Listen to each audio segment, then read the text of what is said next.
Gênesis capítulo 2. Nesta noite nós iremos ler do verso 4 até o verso 17. Gênesis 2, do verso 4 até o verso de número 17. Eu quero convidá-lo a ficar com a Bíblia aberta, para que nós possamos fazer menção ao longo do sermão deste texto. Diz assim: esta é a gênese dos céus e da terra, quando foram criados, quando o Senhor os criou. Não havia ainda nenhuma planta do campo na terra, pois ainda nenhuma erva do campo havia brotado, porque o Senhor Deus não fizera chover sobre a terra, e também não havia homem para lavrar o solo. Mas uma neblina subia da terra e regava toda a superfície do solo. Então formou o Senhor Deus ao homem do pó da terra, e lhe soprou nas narinas o fôlego de vida, e o homem passou a ser alma vivente. E plantou o Senhor Deus um jardim no Éden, da banda do Oriente, e pôs nele o homem que havia formado. Do solo fez o Senhor Deus brotar toda sorte de árvores, agradáveis à vista e boas para alimento, e também a árvore da vida no meio do jardim, e a árvore do conhecimento do bem e do mal. E saiu um rio do Éden para regar o jardim, e dali se dividia, repartindo-se em 4 braços. O primeiro chama-se Pison, e é o que rodeia a terra de Havilá, onde há ouro. O ouro dessa terra é bom. Também se encontram lá o obidélio e a pedra de ônix. O segundo rio chama-se Gion, é o que circunda a terra de Cuxê. O nome do terceiro rio é Tigre, é o que corre pelo oriente da Assíria. E o quarto, melhor dizendo, é o Eufrates. Tomou, pois, o Senhor Deus ao homem e o colocou no jardim do Éden para o cultivar e o guardar. E o Senhor Deus lhe deu esta ordem: de toda a árvore do jardim comerás livremente, mas da árvore do conhecimento do bem e do mal não comerás, porque no dia em que dela comeres, certamente morrerás. Vamos orar? Deus, nos visite neste momento, concedendo graça para nós entendermos a Tua palavra. Fale, ó Deus, profundamente aos nossos corações. Nos edifique, nos exorte e nos console. Oramos em nome de Jesus. Amém. Irmãos, será que existe algo que de fato faz da humanidade uma só? Nós ouvimos falar muito de que nós somos um só. Mas será que existe algo que de fato unifica todas as pessoas do mundo? O que é que de fato faz com que nós podemos dizer humanidade? Se você gosta de futebol, você deve se lembrar de um episódio envolvendo o jogador Daniel Alves. Na época ele ainda era lateral do Barcelona. Em uma das partidas, ele foi vítima de racismo. Um grupo de torcedores começaram a lançar bananas em direção ao Daniel Alves. Infelizmente, esse tipo de episódio acontece muitas vezes na Europa.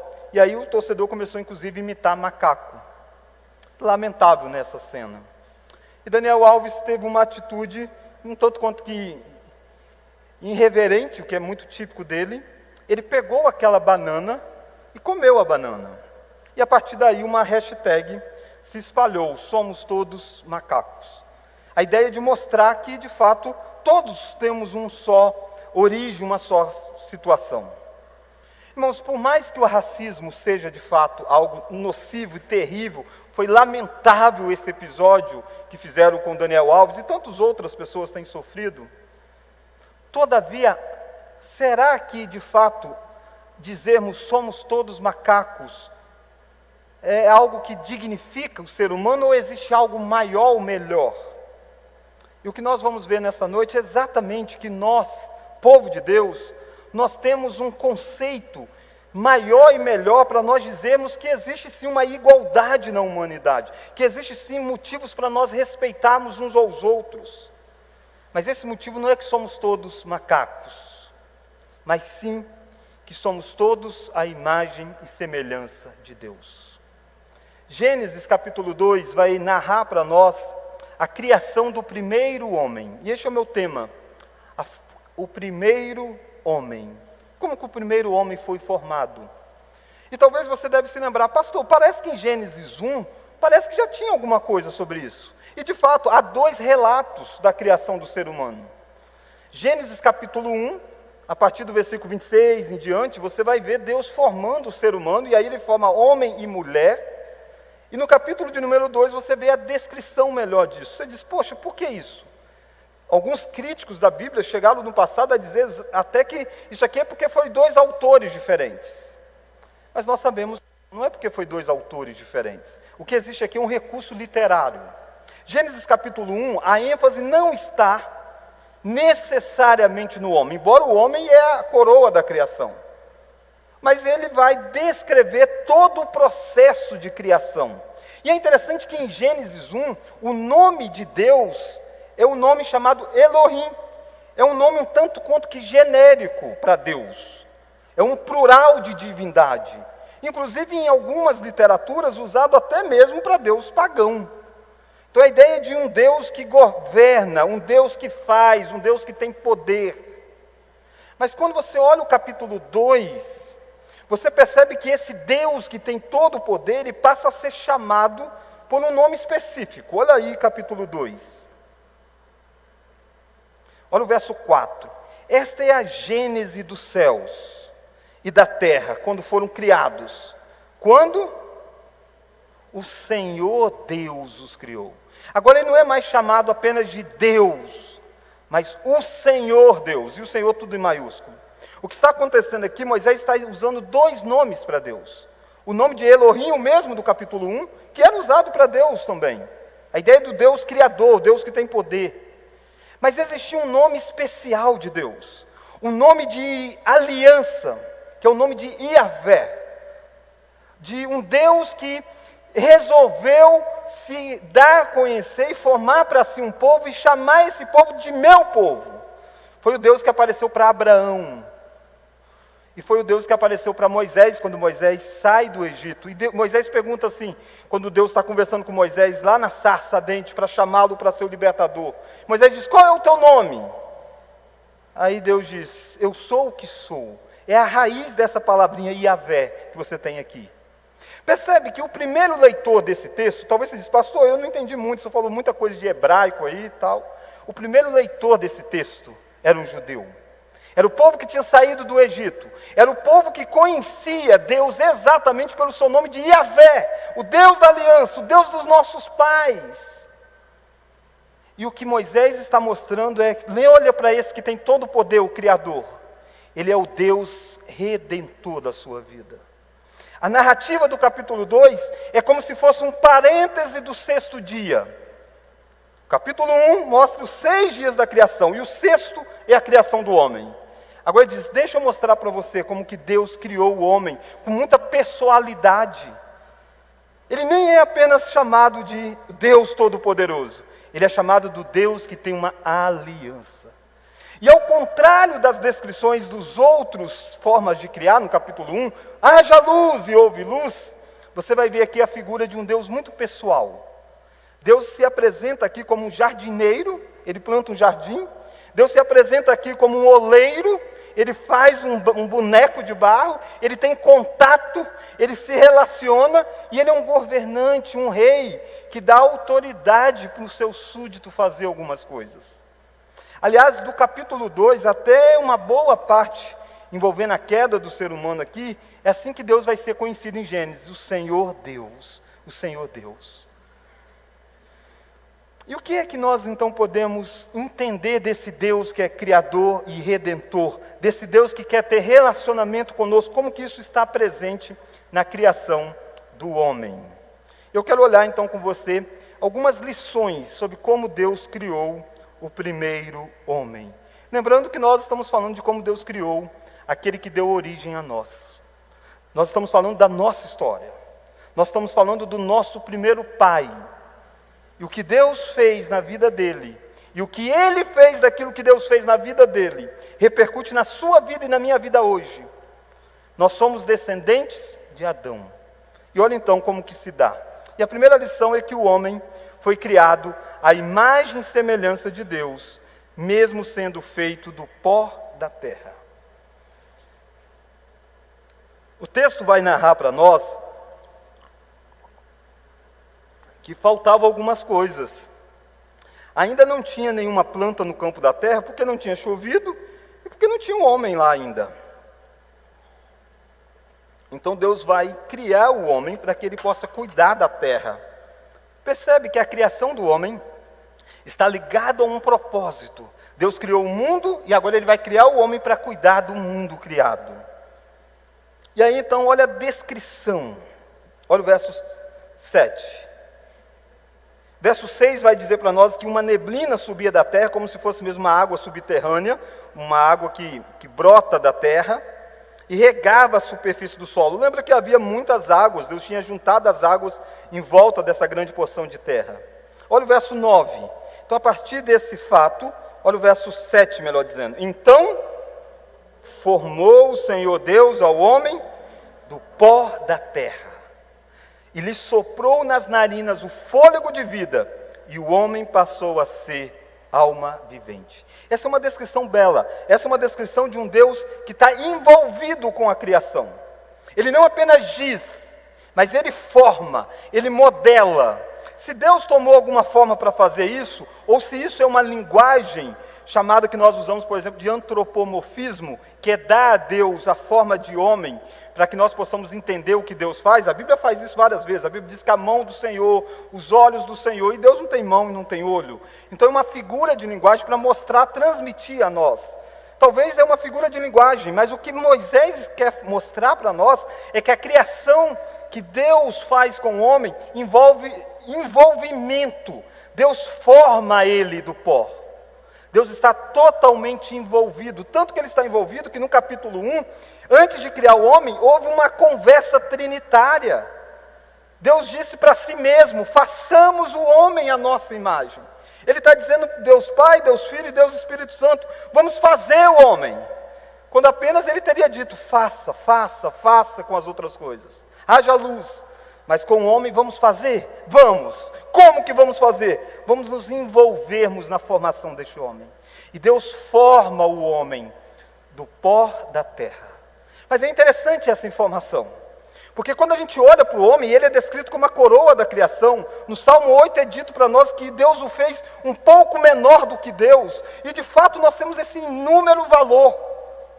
Mas a matéria que nós fomos criados, quem nós somos a despeito de Deus, é simplesmente pó. Deus não faz o homem do elemento mais precioso, e tinha alguns elementos preciosos em volta. O texto diz aqui que tinha a região de Havilá, onde havia muito ouro, e o ouro daquela terra, o texto diz, era muito bom. Deus podia ter feito o homem do ouro, Deus podia ter feito o homem do ônix e tantas outras coisas, mas Deus optou por fazer do pó da terra. Pó da terra não tem valor, barro. Isso é muito importante, porque o homem certa feita vai avançar um pouquinho na história de Gênesis, você conhece. E Adão vai se sentir que ele pode ser como Deus, e desobedece a Deus. E aí Deus diz para Adão, tu és pó, e ao pó tornarás. Irmão, saiba você, que você é alguém importante, mas em última instância você é pó. Um dia você volta ao pó. O cemitério está cheio de gente que parecia ser insubstituível no mundo. Se você olha para você e diz, se eu morrer, acabou tal coisa, acabou a minha família. Acaba não, daqui a um tempo ela casa de novo. Não é pecado não, viúvo pode casar de novo. Mas não morre agora não, fica vivo aí. Você diz, a empresa acaba se eu morrer. Acaba não. E às vezes levanta alguém até melhor do que você. A igreja acaba se família tal morrer. Acaba não. Nós somos pó. Nós precisamos entender isso. Porque há uma ênfase enorme sobre quem é o homem hoje, quem é o ser humano. E as pessoas querem exaltar a sua potencialidade. Diz, olha para dentro de você. Não, olha para dentro de você e descubra uma coisa, você é pó. Deus forma do pó. O pó foi do mesmo lugar que surgiu os animais em Gênesis capítulo 6. Dos átomos, das matérias. Deus está criando o homem não através do poder da palavra, mas através daquilo que já tinha sido criado por Ele mesmo. E a ideia do nome Adão exatamente aponta para a ideia de onde ele vem. Adão e terra tem tudo a ver no hebraico, as palavras são muito parecidas. Ele se chama Adão porque ele é do barro. Porque ele é do barro. Lembre-se quando você achar que você é muita coisa. Lembre-se quando você estiver cheio de si, que você não passa de pó. E um dia você volta ao pó. Mas onde está então o valor do homem? Se ele é apenas pó, está desse ato aqui. Olha lá Gênesis capítulo 7. Então formou o Senhor Deus ao homem do pó da terra. Vamos ler agora? E lhe soprou nas narinas o fôlego de vida. E o homem passou a ser alma vivente. O que é capaz de tornar um boneco de pó em algo importante é Deus. Quem é capaz de tornar eu e você com significados valiosos é Deus. É em Deus que a nossa identidade é firmada. É em Deus que nós sabemos quem nós somos. E nós somos a imagem e semelhança de Deus. A descrição de que Deus soprou aqui é a ideia de que Deus está comunicando ao homem algo além da matéria. Deus está comunicando ao homem alma e espírito como sinônimos. Saiba você que você não é só matéria. Eu disse que tu és pó e um dia você volta ao pó. Mas um dia esse sopro volta a Deus que deu. E um dia esse sopro tem que voltar diante do Criador. E você nunca vai deixar de existir para sempre. Porque Deus fez você para ser além do pó. Você é a imagem e semelhança de Deus. Essa palavra imagem e semelhança está lá no capítulo 1. E eu quero convidar você a olhar no capítulo. Gênesis 1, 27. Vamos ler? Criou Deus, pois o homem, a sua imagem. A imagem de Deus o criou. Homem e mulher. Irmãos, nenhum ser é a imagem e semelhança de Deus, senão o ser humano.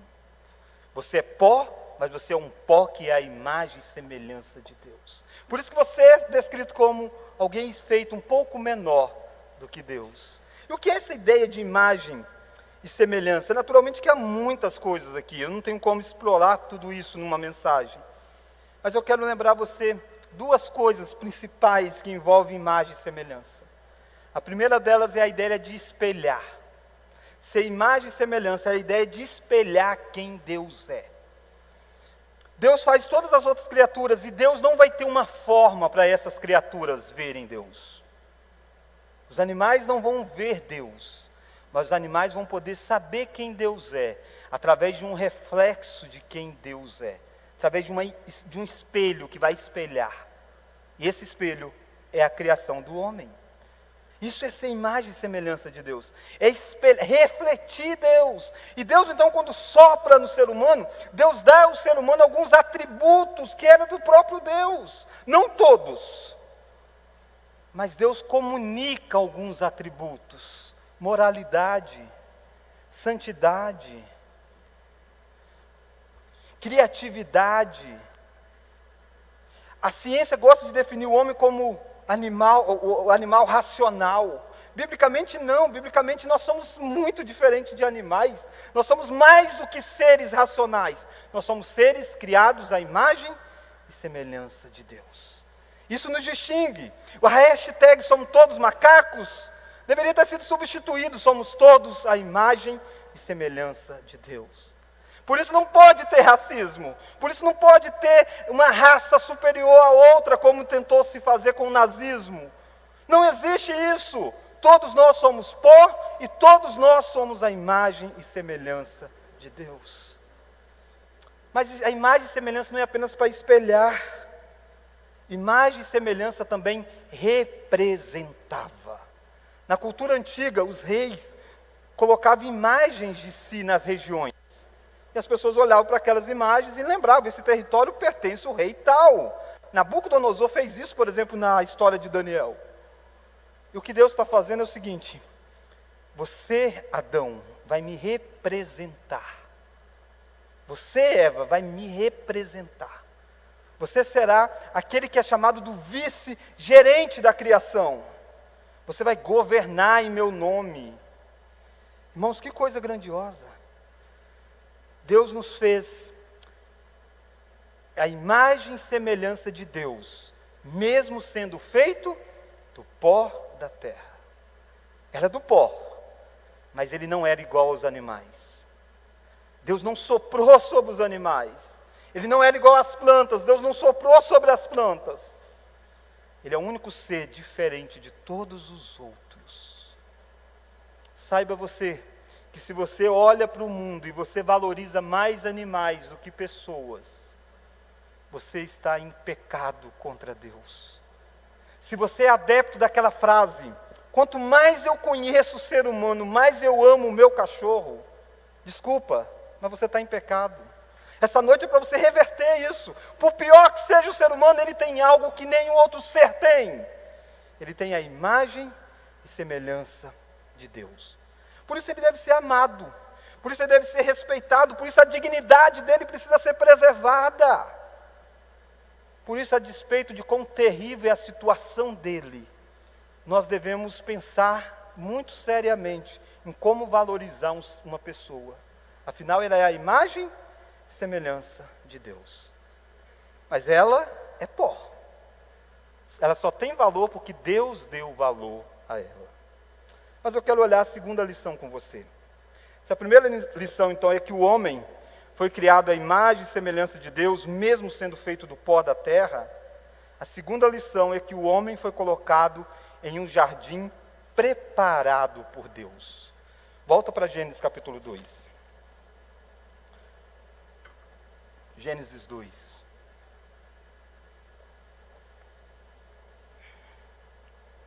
Olha o verso 8.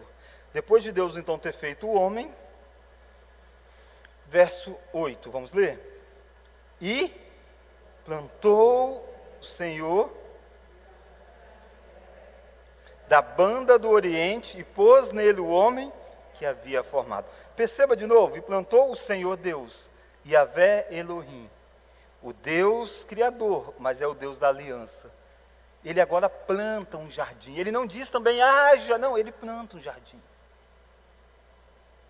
Ele tinha criado o mundo não era o jardim, o mundo era mais amplo do que o jardim, e o mundo já era muito bom, Deus disse que tudo era muito bom, mas Deus pega esse mundo e faz um lugar ainda especial neste mundo, e Deus planta neste lugar, e Deus transforma este lugar em um jardim, e Deus chama este lugar de jardim do Éden. Muitas vezes a gente usa essa expressão jardim do Éden, como se Éden fosse o nome do jardim apenas, e não é isso. Éden era o nome do território. O jardim ficava no Éden. Por isso que é o jardim que estava no Éden. Olha lá Gênesis 8 de novo. E plantou o Senhor Deus um jardim, vamos ler agora? No Éden. No Éden. O Éden já existia. Não tinha um jardim ainda, mas o Éden já existia. Dr. Heber Carlos de Campos entende que Éden era o nome para toda a porção seca que Deus fez. Eu não sei se é isso, a Bíblia não dá detalhes quanto a isso. Mas eu sei que Éden era uma região grande, pelo menos. E Deus planta no Oriente aí um jardim. Por que é que Deus plantou um jardim? Para que ele pudesse ter relacionamento com o homem. Para que o homem pudesse desfrutar de coisas. O homem não iria pegar a terra num estado bruto. Não, ele já ia desfrutar de um lugar pronto. Irmãos, perceba também que o jardim era um lugar belo. Olha lá Gênesis capítulo 9.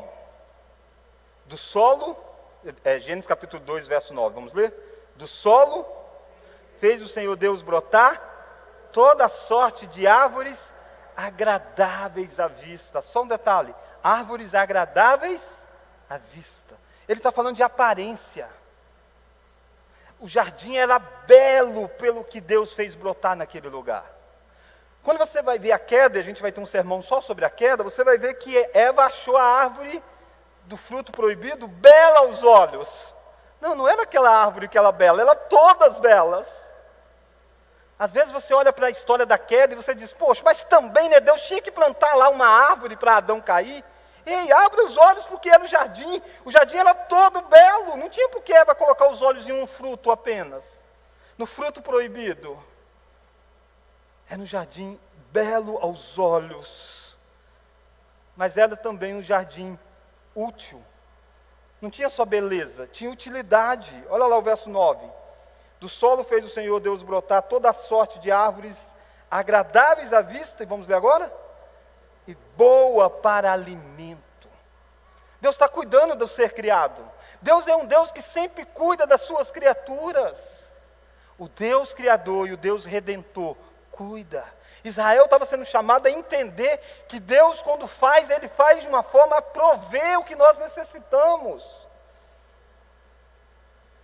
Irmãos, o jardim do Éden era um lugar que Deus vinha na viração do dia para conversar com Adão. Era um templo, era um lugar fechado com as suas folhas, seus frutos. E em um determinado horário do dia, Deus chegava e conversava. Era um lugar belo, maravilhoso. E quando Adão é expulso desse jardim, Deus quer que nós continuamos a ter na mente esse jardim. E talvez você diz, poxa, eu gostaria de conhecer esse jardim. Onde fica esse jardim, pastor? Ninguém sabe. Provavelmente na região aí onde é hoje o Iraque. Você deve lembrar que aconteceu o dilúvio, isso mudou toda a estrutura do nosso planeta. Você não é capaz de voltar fisicamente ao jardim hoje. Nem Adão foi depois do seu pecado. Deus colocou um anjo para guardar aquele lugar. Mas Deus não nos deixou sem a noção de poder um dia viver no jardim. Deus deu para Israel, que estava peregrinando, um tabernáculo. Deus deu ordem como deveria ser feito o tabernáculo. O tabernáculo significava que Deus estava presente com o povo. E dentre várias descrições do tabernáculo, tem o do Santo do Santo. E sabe como parece a descrição do Santo do Santo? Muitas coisas daquela descrição parecem com a descrição do jardim.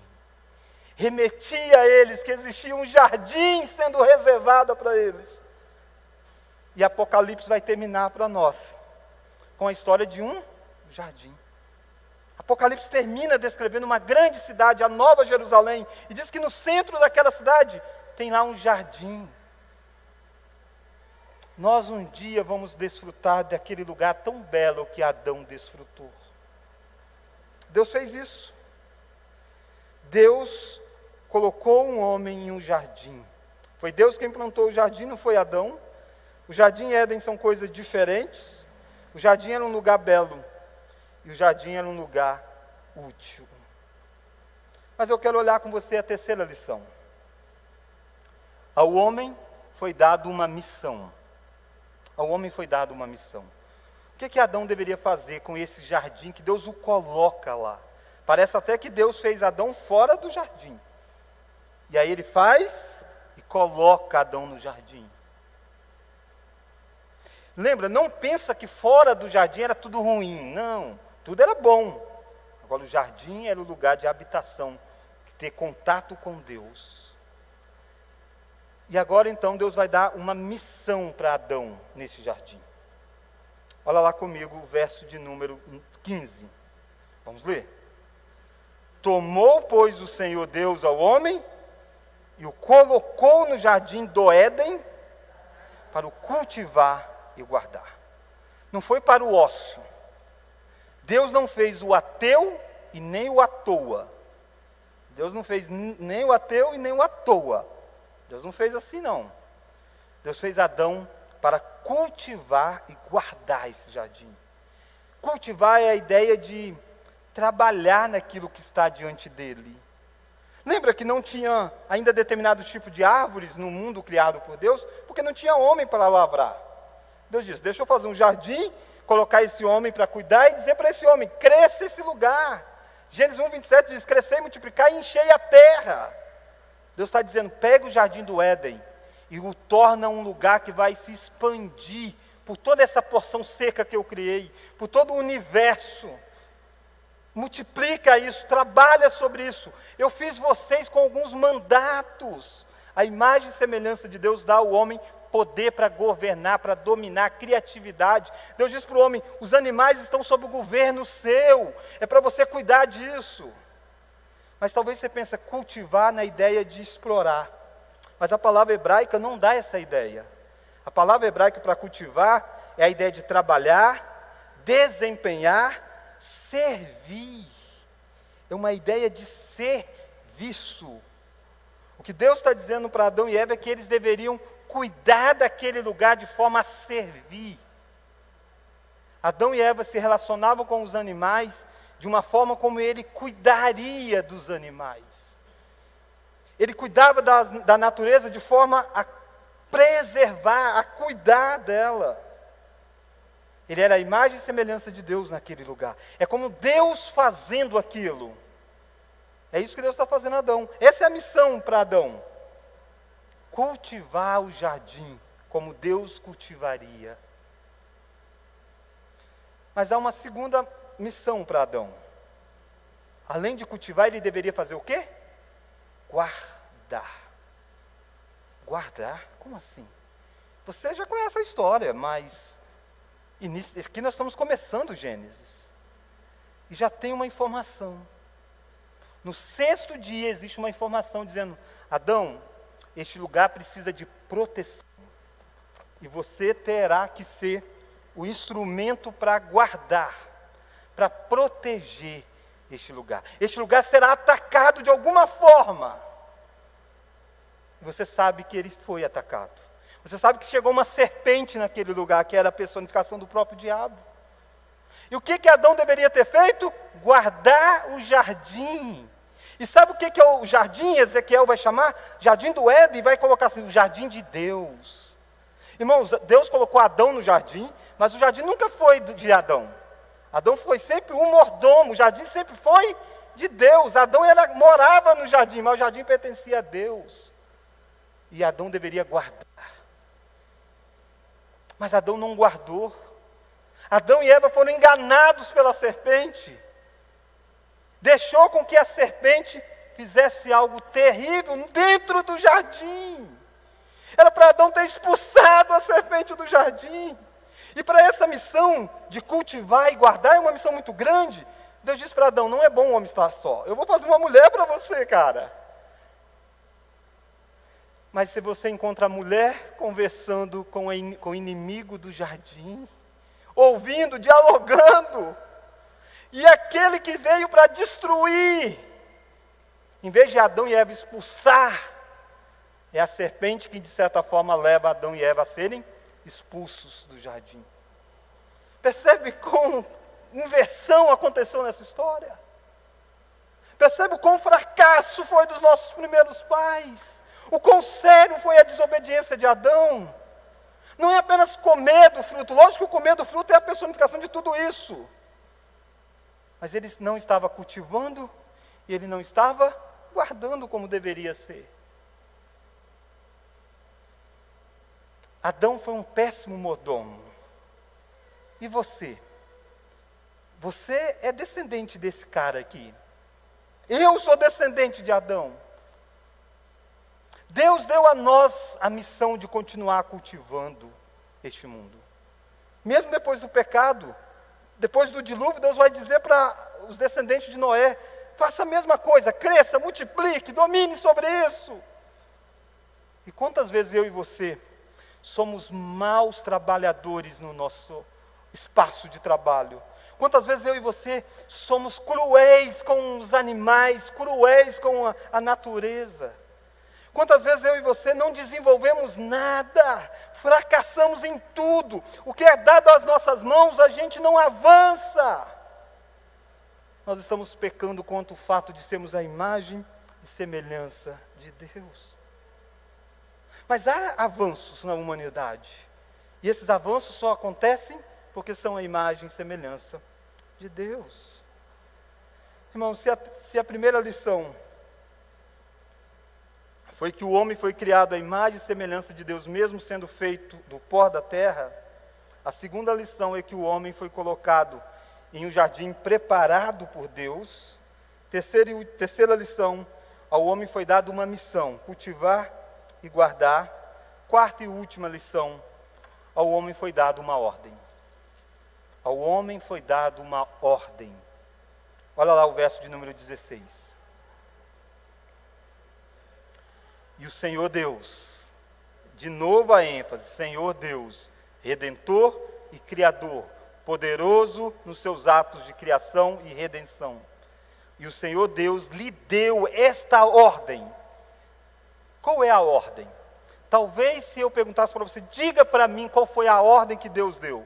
Rapidamente você responderia, não coma do fruto proibido. De fato, esse é um elemento da ordem. Mas a ordem não começa com um aspecto negativo. A ordem desperta primeiro para um aspecto positivo. Olha como que Deus fala para Adão, não aquilo que ele não poderia fazer. Deus primeiro diz para Adão o que ele pode fazer. Olha lá o verso 16. E o Senhor Deus lhe deu esta ordem, vamos ler? De toda a árvore do jardim comerás livremente. Deus está dizendo para Adão, isso aqui não é para você ver não, cara. Isso aqui é para você desfrutar. Isso aqui não é para você preservar no sentido de não pode tocar na natureza. Não, é para você comer, se fartar, deleitar-se. Eu fiz tudo isso para você. Perceba que quando a serpente vai tentar Adão e Eva, vem primeiro diante de Eva, e diz para Eva, é assim que Deus disse, vocês não podem comer de nada? É sempre esse o ponto. Será que Deus é um Deus que quer cercear os nossos prazeres? Será que Deus de fato é um cara carrancudo, que não gosta que você seja feliz? Será que Deus é esse ser? Será que Deus sabe de tantas coisas boas que é para curtir a vida e Deus está tirando de você fazer isso? Não. Deus quer que você viva intensamente. Ele diz para Adão, coma de tudo, suba por essas árvores, colhe esse negócio, come, se alegra, se reúne com a sua esposa depois, desfrute. Só de uma que não. Só de uma que não. A gente fica, por que ele colocou uma árvore e não deixou comer? Para de achar que Deus é ruim, Deus deu todas, só uma que não. Olha o verso 17. Mas da árvore do conhecimento do bem e do mal não comerás, porque no dia em que dela comeres, certamente morrerás. O que Deus está fazendo com Adão é simplesmente dizendo para ele, você precisa saber que esse jardim tem dono. Come de tudo, mas esse jardim tem dono, eu sou o dono. E eu estou deixando essa árvore aqui, dizendo, essa não toca. É para isso, você tem que mostrar dependência, gratidão. Você tem que se relacionar comigo sabendo que há limites para você. Você é a minha imagem e semelhança, você não é quem eu sou apenas. Às vezes nós achamos que nós somos autônomos na nossa vida, que nós podemos fazer o que bem entendemos. A gente gosta de usar a frase, eu sou dono do meu próprio nariz, né? Eu já pago os meus boletos, então eu posso fazer o que eu bem entender. Isso é a história da serpente. A história para Adão é dizer, desfruta, mas tem limite. Você tem que prestar contas. E é por isso que você não coma dessa árvore. O texto diz para nós que existia duas árvores interessantes nesse jardim. Duas árvores com nome. Olha lá o versículo de número 9. Do solo fez o Senhor Deus brotar toda a sorte de árvores agradáveis à vista e boas para alimento. E também a árvore da vida no meio do jardim. E a árvore do conhecimento do bem e do mal. Havia dois tipos de árvores de destaque. E existia todas as outras que eles podiam comer. Mas dessas duas, não é que ele não podia comer da vida. Não fala nada contra a proibição dessa árvore. Diz que ele não pode comer do conhecimento do bem e do mal. Adão e Eva vai buscar qual das árvores? Qual dos frutos? O do conhecimento do bem e do mal. Adão e Eva não buscam a árvore da vida para viver plenamente. Eles preferem buscar a árvore que vai dar poder, que vai dar uma autonomia. Talvez você diz, pastor, que história é de conhecer bem e mal? Eles não iriam conhecer? Como que Adão sabia o que era bom e o que era mal até aquele dia? Com a voz de Deus. Deus disse, isso pode, isso não pode. Ele tinha que confiar em Deus. Deus é o criador dele. Deus sabe o que é melhor. É assim hoje o relacionamento nosso com Deus. Deus diz para você, isso pode, isso não pode. Pega a Bíblia, dá um livro a você. E a tentação continua sendo a mesma de Adão e Eva. Eu quero conhecer por mim mesmo, em vez de desfrutar e ter fé, que Deus sabe o que é melhor para a minha vida. Irmãos, ao homem foi dada uma ordem que permitia ao homem desfrutar do jardim. Uma ordem para mostrar submissão. Você sabe que essa história não termina aqui. Tragédias acontecem e a gente veremos mais à frente. Mas hoje o que eu quero que você saia daqui, sabendo que como cristão, você tem algo a contribuir para o mundo. Você é o único que de fato tem uma visão ética correta. Você é o único que de fato pode lutar pela igualdade das pessoas, pela razão certa. Você é o único que de fato pode contribuir para os direitos humanos numa perspectiva correta. Porque no mundo secular, no mundo que abraçou a teoria da evolução, e a teoria da evolução vai dizer que aquele que avança é aquele que é mais apto. O mais apto é aquele que evolui.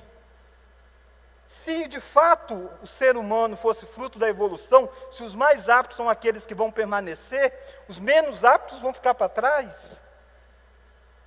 Então por que a gente deveria cuidar daqueles que não têm uma condição intelectual tão avantajada, daqueles que têm deficiências, daqueles que têm inúmeros problemas? Se é o mais apto que vai prevalecer mesmo. Nós dizemos, não tem nada de mais apto. Nós temos o conceito da imago Dei, a imagem e semelhança de Deus. Nós somos um povo que podemos contribuir para falar sobre desmatamento de uma perspectiva bíblica, sem idolatrar a natureza, sem tornar os bichos humanizados como nós temos no dia de hoje.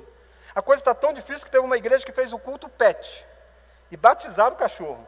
Pensa, eu não sei se ele latiu ou não sei nem se foi por aspersão e nem se foi por imersão. Eu só sei que fizeram o culto pet e batizaram o cachorro. Já imaginou, você liga para mim e diz, pastor Tiago, batiza o meu cachorro? Não batiza, não dá não. Dá não. Mas nós não estamos dizendo que o animal tem que ser desprezado, não. Nós podemos e devemos cuidar deles como a imagem e semelhança de Deus que nós somos, não que eles são. Irmãos, a imagem e semelhança de Deus feita em Adão e Eva era perfeita. Não imutável, mas perfeita. O pecado distorceu isso. E aquilo que deveria ser usado para o bem passou a ser usado para o mal. A sabedoria que deveria engrandecer a Deus passou a ser usado para roubos e tantas coisas ruins. Mas existiu uma outra imagem que veio ao mundo, que é Jesus Cristo. E ele sim preservou perfeitamente a imagem do Pai nele. Ele sim cultivou corretamente, ele sim guardou o seu estado e guardou o seu povo.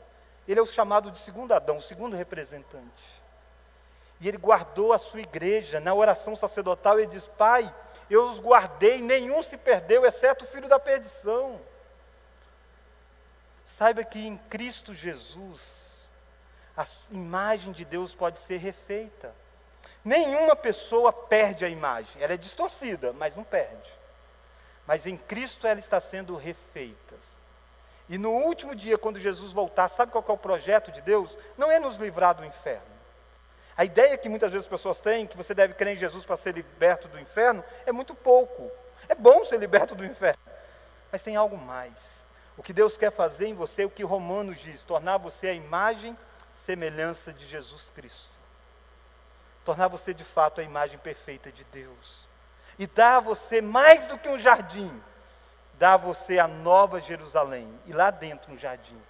E sabe o que vai ter lá? Tem uma árvore lá. E você diz, já vi essa história de árvore, vai dar zebra. Não, a árvore que está lá não é a árvore do conhecimento do bem e do mal, porque lá você já conheceu plenamente quem Deus é. A árvore que está lá é a árvore da vida. Aquela que Adão e Eva não quis comer, aquela que Adão e Eva não preservou o seu estado e por isso não pôde comer depois do pecado e foi expulso. Nós poderemos desfrutar por causa de Jesus Cristo. A Bíblia diz que aqueles que foram lavados pelo sangue do Cordeiro podem desfrutar da árvore da vida. Deus está reconciliando consigo a humanidade, nos levando de volta ao jardim, mas ele bem mais evoluído. Que eu e você possamos no último dia estar lá, naquele jardim. Até lá, saiba que você é pó, mas você não é só pó. Deus soprou em você o fôlego da vida, e você é alma e espírito. E nem a morte extermina você. A morte separa você de você mesmo. Quando você morrer, o pó vai voltar, mas a alma vai a Deus. E no último dia, quando a imagem perfeita de Deus, que é Jesus Cristo, voltar, Ele ressuscitará aquilo que é pó e tornará um corpo glorificado. Porque nós fomos feitos matéria e parte imaterial. E é assim que nós iremos viver para todo o sempre. Vamos orar? Deus, agradecemos, ó Pai, porque nós servimos um Deus que é amoroso. Um Deus que nos fez a imagem e semelhança. Deus, a humanidade clama por um conceito correto de quem ela é. Pessoas têm crises de identidade. Pessoas tentam se firmar baseado em dinheiro, baseado em profissão. E pessoas se afogam numa crise profunda de quem elas são. Por isso, ó Deus, nos faça refletir a imagem de Deus para estas pessoas. Que elas possam ver através de nós o Teu Filho Jesus Cristo. E que elas possam ser reconciliadas com o Criador deles. Deus, nós agradecemos porque a nossa vida é uma vida de desfrutar. O Senhor nos dá tantas coisas. Servir a Ti não é uma vida chata, não é uma vida triste, é uma vida de alegria. Há proibições para nos mostrar que nós somos dependentes de Ti. E porque pegar esses atalhos é terrível. Por isso, livra o nosso coração de querer aquilo que o Senhor proíbe. E nos faça querer aquilo que o Senhor deu a nós. Obrigado porque no Teu Filho nós podemos ser refeitos na imagem perfeita de Jesus Cristo. Estamos ansiosos, ó Deus, para um dia refletir plenamente quem Tu és. Essa oração que nós fazemos no nome de Jesus. Amém.